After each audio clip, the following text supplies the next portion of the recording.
तो नमस्कार दोस्तों, स्वागत है आप सभी एक और वीडियो में। इस वीडियो में बात करने वाले सिंधु घाटी सभ्यता के पतन के संदर्भ में विभिन्न इतिहासकारों ने क्या क्या कहा है कि सिंधु घाटी सभ्यता का पतन कैसे हुआ था, उसके बारे में हमें क्या साक्ष्य मिलते हैं। सबसे पहले हम देखेंगे कि इतिहासकारों ने क्या कहा है, उसके बाद हम देखते हैं कि इसके संदर्भ में क्या साक्ष्य हमें मिलते हैं। तो स्टार्ट करते हैं वीडियो को।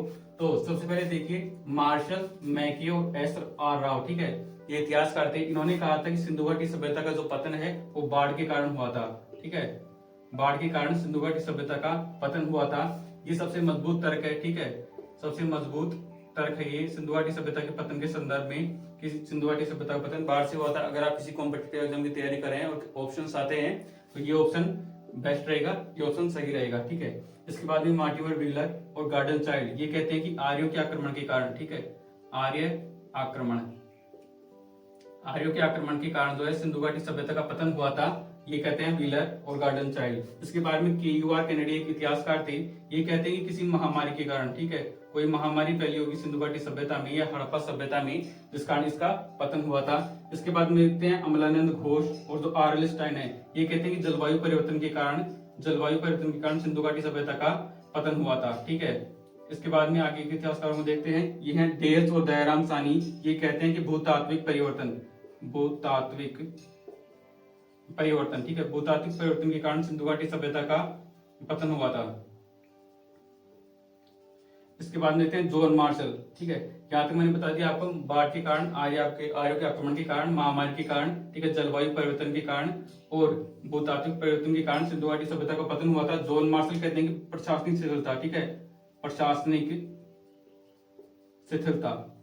शिथिलता का मतलब है कि जो प्रशासन चला रहा था या जो भी लोग प्रशासन चला रहे थे उनका पतन हो गया या उनका प्रभाव उतना नहीं रहा, तो प्रशासनिक स्थिरता के कारण जो है सिंधु घाटी सभ्यता का पतन हुआ था। ठीक है, ये तो मैंने आपको बता दी विभिन्न इतिहासकार Marshall Mackay, SR. Rao, Wheeler, Gordon Childe, KUR Kennedy, Amalananda Ghosh, R.L. Stein, ठीक है, डेल्स, दयाराम सानी और जॉन मार्शल क्या कहते हैं कि सिंधु घाटी सभ्यता का पतन किस प्रकार हुआ था। इन इतिहासकारों के बारे में आपको बता दिया।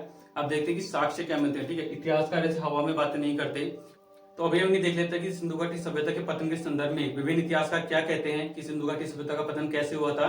अब देख लेते हैं कि क्या साक्ष्य मिलते हैं। ठीक है, तो साक्ष्य मिलते हैं वो बात देखते हैं। इससे पहले एक चीज को समझ लीजिए, सिंधु घाटी सभ्यता का विस्तार कितना था, जिससे आपको समझ में आएगी कि इतिहासकारों ने जो कहा है, जो साक्ष्य उन्हें मिले हैं, ठीक है, वो कितने सही हैं या कितने सच साबित होते हैं, इसका पता चलेगा आपको इस चीज से। ठीक है, ये तो एक डायग्राम सा बनाया मैंने। देखिए, सिंधु घाटी सभ्यता का सबसे उत्तरी बिंदु, ठीक है, सबसे उत्तरी बिंदु जम्मू कश्मीर में है मांडा। ठीक है, सबसे दक्षिणी बिंदु महाराष्ट्र में है दायमाबाद, सबसे पूर्वी बिंदु यूपी में है आलमगीरपुर और सबसे पश्चिमी बिंदु, ठीक है, यहाँ पे बलूचिस्तान पाकिस्तान के पास में है सूरकांगीडोर। ठीक है, तो ये इतना बड़ा विस्तार था सिंधु घाटी सभ्यता का। ठीक है, टोटल एरिया माने तो 3 लाख वर्ग किलोमीटर। ठीक है, 3 लाख वर्ग किलोमीटर के एरिया में सिंधु घाटी सभ्यता फैली हुई थी, इतनी बड़ी थी सिंधु घाटी सभ्यता। ठीक है, अभी मैंने आपको बताया था कि बाढ़ के कारण, आर्यों के आक्रमण के कारण, ठीक है, महामारी के कारण, जलवायु परिवर्तन, प्रशासनिक शिथिलता, भूतात्विक परिवर्तन, इनके कारण जो है सिंधु घाटी सभ्यता का पतन हुआ था।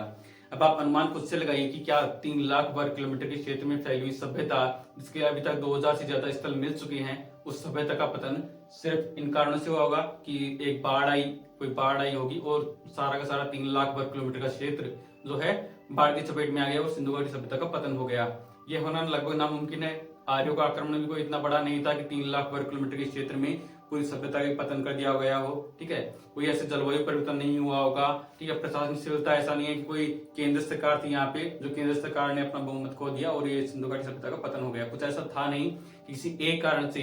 तो यहाँ पे क्या निष्कर्ष निकलता है, किसी तो एक कारण से है पूरी सिंधु घाटी सभ्यता का पतन नहीं हो सकता। सिंधु घाटी सभ्यता का पतन नहीं, किसी भी सभ्यता का पतन सिर्फ एक कारण से नहीं हो सकता। इसके लिए अलग अलग कारक या अलग अलग कारण जो है उत्तरदायी रहे होंगे। ठीक है, तो ये मैंने आपको बता दिया किसका इस कारण मतलब कितना एरिया था और सिंधु घाटी सभ्यता का पतन एक कारण से नहीं हो सकता। ठीक है, तो यहाँ पे निष्कर्ष क्या निकला, मैंने आपको बताया कि विभिन्न इतिहासकार क्या क्या कहते हैं कि सिंधु घाटी सभ्यता का पतन किन कारणों से होगा। जरूरी है वो याद कर लीजिएगा अगर आप किसी कॉम्पिटिटिव एग्जाम की तैयारी कर रहे हैं। अगर आप जो है अपनी समझ विकसित करने के लिए ये वीडियो देख रहे हैं, तो ये मैंने आपको बता दिया सिंधु घाटी सभ्यता का इतना अधिक विस्तार था और पूरी सभ्यता का अंत किसी एक कारण से नहीं हो सकता। अलग अलग स्थलों पर अलग अलग साक्ष्य मिलते हैं हमें इसके पतन के संदर्भ में। ठीक है, उसका सीधे सीधे अनुमान यह है, सीधी सीधी बात यह है कि शहरी लोग ग्रामों में आ गए थे, यानी एक नगरीय सभ्यता एक ग्रामीण संस्कृति में बदल गई थी। यहाँ पे पतन का संदर्भ, पतन का अर्थ यह नहीं है कि एक फ्लैशबैक, एक चुटकी बजाई थैनोस ने और सारी सभ्यता खत्म हो गई, ठीक है। तो यहाँ पे ये था कि नगरीय सभ्यता ग्रामीण संस्कृति में बदल गई। विभिन्न इतिहासकारों ने क्या क्या कहा था वो मैंने आपको बता दिया।